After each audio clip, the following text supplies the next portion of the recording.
ఒక చిన్న కుమారుడు తన తల్లి దగ్గరకు వచ్చాడంట, 4 సంవత్సరాల అబ్బాయి. వాళ్ళ మమ్మీ దగ్గరకు వచ్చాడంట, మమ్మీ ఐ లవ్ యూ, అమ్మ నువ్వంటే నాకు చాలా ప్రేమ. తల్లి చాలా మురిసిపోయింది. I love you too son, నాకు కూడా నువ్వంటే చాలా ఇష్టం నాయన అంటే, వాడు అన్నాడు, ఫ్రిడ్జ్లో ఉన్న ఐస్ క్రీమ్ ఇస్తావా మమ్మీ? ఇస్తాను నాయన, మరి నువ్వంటే ప్రేమ అని చెప్పాను కదా, ఇస్తాను. ఫ్రిడ్జ్లో నుంచి ఐస్ క్రీమ్ తీసిచ్చింది. 7 సంవత్సరాల వయసుకు వచ్చాడు. మళ్ళీ ఒకరోజు వచ్చి అన్నాడు, mummy I love you, mummy నువ్వంటే నాకు చాలా ప్రేమ. తల్లి మురిసిపోయింది, నాకు కూడా నువ్వంటే చాలా ప్రేమరా, ఓ సైకిల్ కొనివా మమ్మీ? కొనిస్తాను ఆయన, ఎందుకు కొనిను, తప్పకుండా కొనిస్తాను. ఆ అబ్బాయి ఒక కిటుకు నేర్చుకున్నాడు. అదేంటంటే ఐ లవ్ యూ అని చెప్పడం, ఏదో ఒకటి అడగడం. అంటే ప్రేమ ఎప్పుడు పొంగుకొస్తుంది అంటే, అమ్మ మీద ఏదైనా అవసరత ఉన్నప్పుడు 25 ఏళ్ల వయసు వచ్చింది, మళ్ళీ వచ్చి అన్నాడు, మమ్మీ ఐ లవ్ యూ. అమ్మ అడిగింది, ఏంట్రా సంగతి? I love you two, but what you need, దీనికి ఏం కావాలి? ఒక అమ్మాయిని ప్రేమించానమ్మా, ఆ అమ్మాయితో కొంచెం పెళ్ళయ్యేలా చూడవా, నాన్నని ఎలా అయినా కన్విన్స్ చేయవా? సర్లే నీకోసం నేను ఏమన్నా చేస్తాను. పెళ్ళయింది. పెళ్ళయ్యాక మళ్ళీ అబ్బాయికి 35 సంవత్సరాలు వచ్చాయి.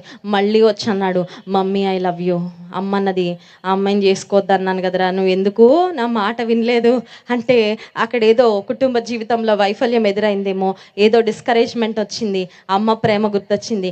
మళ్ళీ చెప్పాడు. సరే అలా సంవత్సరాలు గడుస్తూ ఉన్నాయి. అమ్మకి 80 సంవత్సరాలు వచ్చాయి.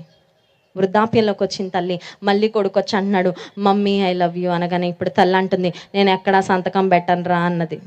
అర్థమైందండి? ఆస్తి కాగితాలు ఉంటాయి కదా, విల్ అంటారు కదా, వీలునామా, ఆస్తి సంతకాల మీద నాకు అర్థమైందిరా, నువ్వు ఐ లవ్ యూ అన్నప్పుడల్లా నీకేదో అవసరం ఉంది, అందుకే నువ్వు ప్రేమ ఒలకబోసి నువ్వు నా దగ్గర నుంచి పొందుకుంటా. నాకు బాగా చాలామంది దేవుని ప్రేమించటము, దేవుని ఘనపరచటము అవసరం కొరకు నో, అది ఒక అలవాటుగా మారిపోవాలండి, ఒక జీవిత విధానంగా మారిపోవాలి, ఒక ధ్యేయంగా మారిపోవాలి. It should be your goal and my goal to honour God with our life. నా జీవితంతో నేను యేసుని గణపరచాలి అనేది మన జీవిత గురి అవ్వాలి, మన జీవిత గమ్యం అవ్వాలి. చాలాసార్లు మన జీవితాల వల్ల దేవుని నామానికి అవమానం కలుగుతూ ఉంది కదండి. అన్యజనులలో దేవుని నామము దూషించబడడానికి కొన్నిసార్లు మనము మన కుటుంబాల కారణమవుతూ ఉన్నాయండి. ఈ రాత్రికాల సమయంలో ఒక నిర్ణయం తీసుకుందాం, దేవా నా వలన కానీ నా కుటుంబం వల్ల కానీ నీకు చెడ్డ పేరు మాత్రము రావద్దయ్యా, నీకు అవమానం కలగకూడదు ప్రభా, నిన్ను గణపరిచే కృప ఇవ్వయ్యా, నిన్ను హెచ్చించే కృప ఇవ్వయ్యా, నిన్ను మహిమపరిచే కృప ఇవ్వు ప్రభా. అట్టి కృప ఇక్కడున్న మనందరికీ దేవుడు దయచేయును గాక. ఆమేన్.